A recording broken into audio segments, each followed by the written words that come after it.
Hi everyone, मेरा नाम ऋषभ है और बात करेंगे आज इस वीडियो में कि मार्केट कब तक गिर रहा है या फिर यूं कहें कि मार्केट क्यों गिर रहा है, जिसका थोड़ा थोड़ा अंदाजा लोगों को है। लेकिन मैं आपको पूरा डिटेल में बताऊंगा कि ये मार्केट गिर क्यों रहा है और खास चीज पता है क्या है कि कब तक गिरेगा, मतलब है कि कब तक ये मार्केट इस तरीके गिरता रहेगा और कब उठना स्टार्ट होगा। इन दो चीजों के बारे में डिटेल से डिस्कस करेंगे इस वीडियो में। तो वीडियो को बिना स्किप करते हुए लास्ट तक देखिएगा और अगर आपको पसंद आए तो वीडियो को लाइक कर दीजिए, चैनल को सब्सक्राइब कर दीजिएगा लास्ट में, लेकिन आपको देखना कंपलसरी है, ठीक है।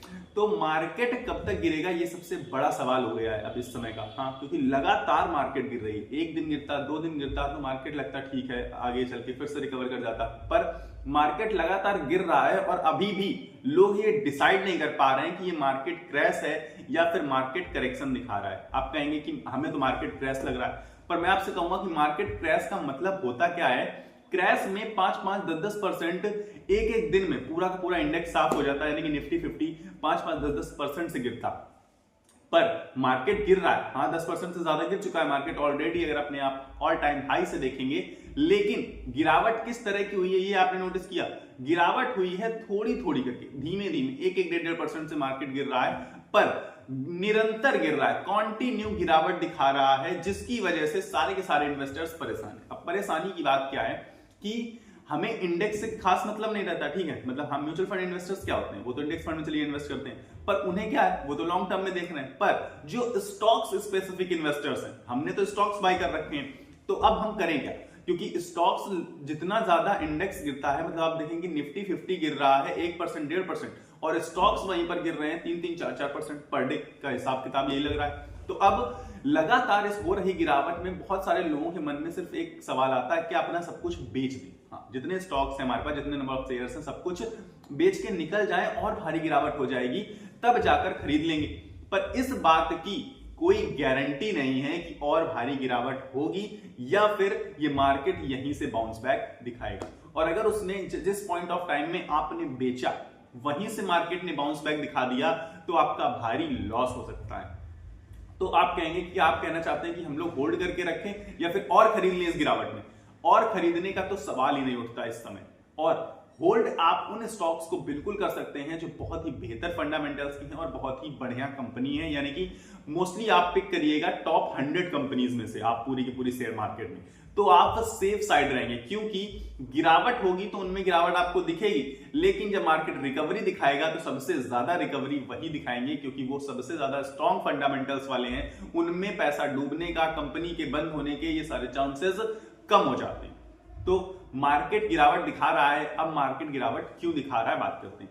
मार्केट गिरावट इसलिए दिखा रहा है क्योंकि अभी फेड ने रेट कट किया। फेड ने रेट कट किया, आप कहेंगे तो अच्छी बात, फेड रेट कट के बाद तो मार्केट शूट कर गया था अभी कुछ महीने पहले। पर इस बार जेरेमी पॉवेल जो फेड के चेयरपर्सन है, उनकी जो कमेंट्री थी, कमेंट्री का मतलब जब रेट कट होता तो आके आदमी सामने मीडिया के सामने आके कुछ स्पीच देता है, उस स्पीच में उन्होंने कुछ ऐसी चीजें बोली जो कि लोगों के माइंड में स्टक कर गई, लोगों के माइंड के साथ बहुत बुरा प्रभाव पड़ा। अब उन्हें लगा कि आगे आने वाला जो फ्यूचर है उसमें बर्बादी दिख रही है, तो क्यों ना हम अपना पैसा अभी निकाल लें उस बर्बादी से बचने के लिए। अब अभी ऐसा कुछ नहीं है, कोई इतनी बड़ी मेजर प्रॉब्लम नहीं क्रिएट हुई, लेकिन फ्यूचर में होगी, इसको सोचकर लोगों ने अभी उस पर रिएक्ट करना स्टार्ट कर दिया।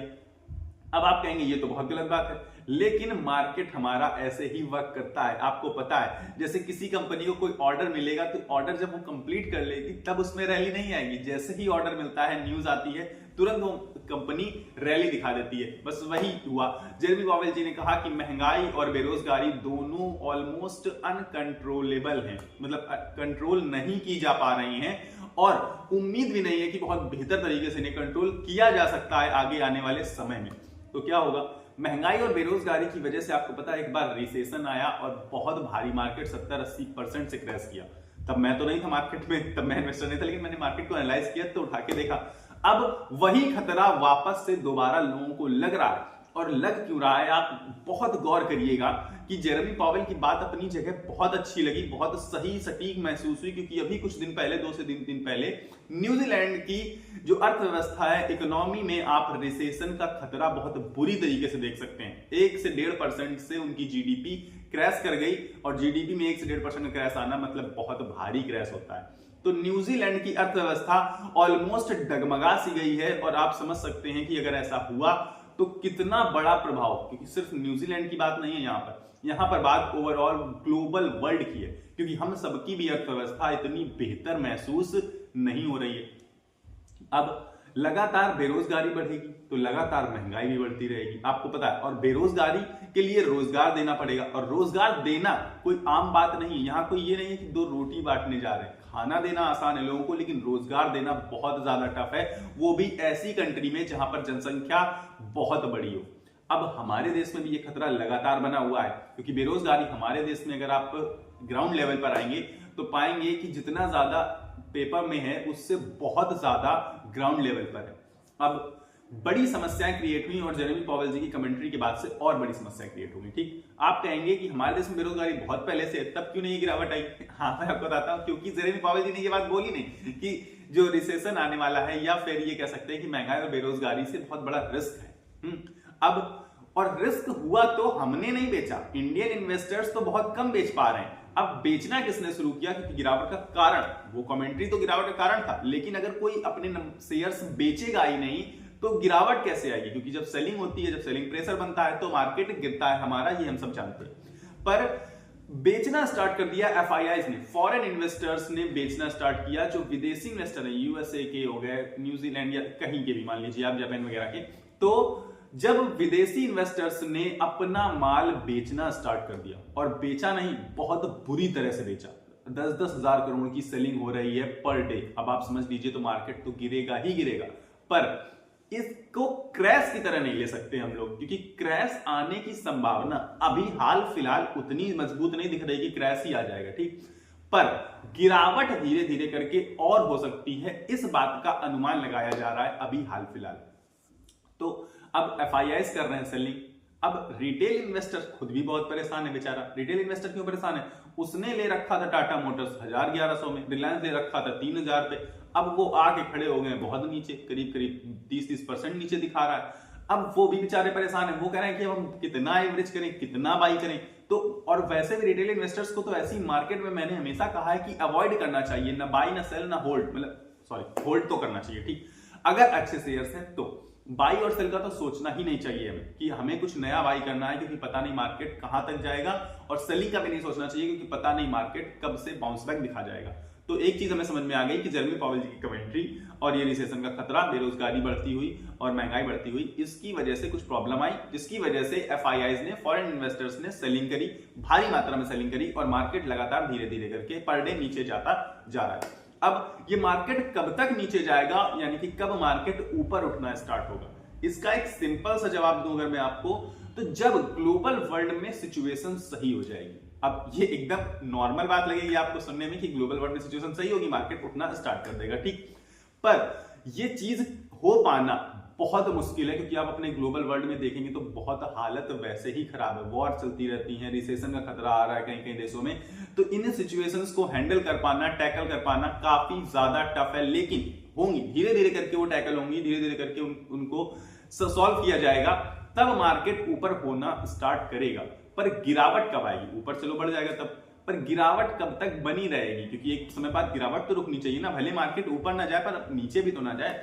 वो गिरावट मुझे पर्सनली ऐसा लगता है कि अभी आगे आने वाला समय है, नेक्स्ट वीक से गिरावट रुक सकती है, बल्कि थोड़ा बहुत बाउंस बैक दिखा सकता है मार्केट, क्योंकि आ रहा है क्रिसमस, इसके बाद है न्यू ईयर। ठीक है, 2 बड़े त्योहार समझ लीजिए आप उनको, क्योंकि हमारे देश में भी हम त्योहार के तरीके सेलिब्रेट करते हैं, और जो विदेश है यानी कि फॉरेन में इन्हें खास करके त्योहार ही समझा जाता है। तो दोनों में आपको भारी क्वांटिटी में बायर्स दिखाई पड़ सकते हैं, क्योंकि ये बढ़िया समय है उनके लिए बाई करने का। त्योहारों में हम सब क्या करते हैं? खरीदारी करते हैं ना, शॉपिंग।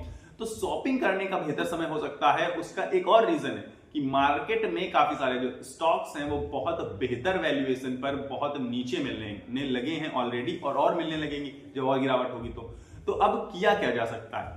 किया ये जा सकता है कि आप थोड़ा सा पेशेंस रखिए, थोड़ा सा वेट करिए, क्योंकि मुझे लगता है कि नए साल से मार्केट उठना स्टार्ट करेगा धीरे धीरे करके। लेकिन अगर आपको बहुत तेज मार्केट शूट करता हुआ दिख जाए तो समझ जाइएगा कि अब मार्केट पक्का से ऊपर उठेगा। आप कहेंगे आप क्यों, ये एकदम से शूट क्यों करेगा और मार्केट फिर ऊपर उठेगा क्यों? इसलिए उठेगा क्योंकि जब मार्केट तेजी से शूट करता है बहुत तेज ऊपर बढ़ता है, इसका मतलब है एफआईआईज ने एंट्री ली है, फॉरेन इंस्टीट्यूशनल इन्वेस्टर्स ने अपना पैसा लगाया है। और अगर फॉरेन इन्वेस्टर्स वापस आएंगे तो मार्केट 101% बढ़ेगा। मार्केट जब 101% बढ़ेगा क्योंकि फॉरेन इन्वेस्टर्स वापस आएंगे, हमें नहीं पता कब आएंगे। अगर हमें पता होता तो मैं अपना सारा माल बेच के जब वो वापस आते तभी खरीदारी करता, लेकिन तो हमें ये नहीं पता तो हम प्रेडिक्ट भी नहीं कर सकते। तो जैसे ही मार्केट बढ़ना स्टार्ट करे तब आप खरीदारी कर सकते हैं, लेकिन जब तक मार्केट में गिरावट दिखाई पड़े तब तक आप बस मार्केट को देखिए, बल्कि मेरी मानिए तो देखिए भी मत, क्योंकि अगर आप देखेंगे तो मार्केट आपको अपनी तरफ खींचेगा, आप कुछ ना कुछ कर बैठेंगे, आपके पास जो स्टॉक्स होंगे, आपके पास जो शेयर्स होंगे, आप उन्हें बेच देंगे, या फिर कोई स्टॉक जो आपने देखा होगा, सोचा होगा कि इतने पे आ जाएगा तो खरीद लेंगे, या बहुत नीचे आ गया आप उसे खरीद लेंगे, जबकि हो सकता है वो अभी 10-20% और गिर जाए, या फिर हो सकता है कि आप जो बेच दें वो आगे उसी दिन से बढ़ना स्टार्ट हो जाए। तो इसलिए ऐसी मार्केट में सिर्फ और सिर्फ बचाव करना चाहिए हमें अपना, कि हमें अपना कैपिटल ऐड नहीं करना है, आगे नहीं बढ़ना है, अभी इसको यहीं रोक देते हैं। रोक थाम करके धीरे धीरे करके अपने आप मार्केट रिकवर करेगा, तब आप अपना इन्वेस्टमेंट बढ़ा सकते हैं, कर सकते हैं और बेहतर तरीके का पैसा कमा सकते हैं। क्योंकि आपको पता है कि गिरावट में ही ज्यादा पैसा बनता है, पर यह गिरावट और भी तो हो सकती है, इस बात का भी अनुमान लगाना जरूरी है। जब पूरी गिरावट हो जाए और जिस दिन से मार्केट अपना बाउंस बैक दिखाए थोड़ा सा भी, तो उस समय आप खरीदारी कर सकते हैं, उस समय खरीदारी के मौके तलाश सकते हैं। पर अभी आप सबको पता चल चुका होगा कि ये गिरावट क्यों हो रही है और कब तक होने के चांसेस, ठीक है, और मार्केट कब से बढ़ सकता है ये भी मैंने आपको बता दिया कि एफआईआईज की एंट्री से तो 101% मार्केट बढ़ेगा ही बढ़ेगा, पर एफआईआईज एंट्री कब करेंगे ये किसी को नहीं पता है। तो इस वीडियो में आपको यही बताना चाहता था कि इस भारी गिरावट को, जिसको हम मार्केट क्रैश बोल सकते हैं, और क्रैश बोल क्यों सकते हैं, क्योंकि मार्केट ऊपर से 12-13% गिर चुका है, हमें नहीं दिख रहा, लेकिन मार्केट 12-13% नीचे आ चुका है। अब बताइए, और अगर आप स्टॉक स्पेसिफिक देखेंगे तो 30-40% अच्छे स्टॉक्स नीचे आ चुके हैं। इसलिए मार्केट में बहुत बड़ा रिस्क बना हुआ है लगातार। पर आप यकीन मानिए कि अगर मार्केट और भी गिरा 12-13% तो अब बड़े जो स्टॉक्स हैं वो शायद इतना नहीं गिरेंगे, क्योंकि ये जो बड़े स्टॉक्स की कैपेबिलिटी होती है, जिनकी वजह से वो बड़े स्टॉक्स हैं, वो इस वजह से हैं क्योंकि उनमें भारी गिरावट नहीं देखी जा सकती है। जबकि जो छोटे मोटे स्टॉक्स हैं, इसलिए मैं कहता हूं पेनी स्टॉक्स को, स्मॉल कैप स्टॉक्स को मोस्टली अवॉइड करने की कोशिश किया करिए, खास करके ऐसी मार्केट में, ठीक है। तो आई होप मैंने आपको इस वीडियो में काफी सारी चीजें क्लियर करी होंगी मार्केट से रिलेटेड, कि मार्केट क्यों गिर रहा है, कब तक गिरेगा, कब उठेगा। अगर आपको फिर भी कुछ चीजें नहीं समझ में आई हैं तो आप कमेंट में जरूर बताइएगा, और अगर आपको समझ में आ गई हैं तो भी आप कमेंट में मुझे बता दीजिएगा कि हाँ भैया मुझे सारी चीजें समझ में आ गई हैं। तो फिलहाल मेरे पास इस वीडियो में इतना ही है। अगर आपको वीडियो पसंद आया तो वीडियो को लाइक कर देना, चैनल को सब्सक्राइब करके मेरे साथ जुड़ जाना, और मिलेंगे अगले वीडियो में। तब तक के लिए आप अपनी सेहत का ख्याल रखिएगा, स्वस्थ रहिए, मस्त रहिए। नमस्कार, धन्यवाद।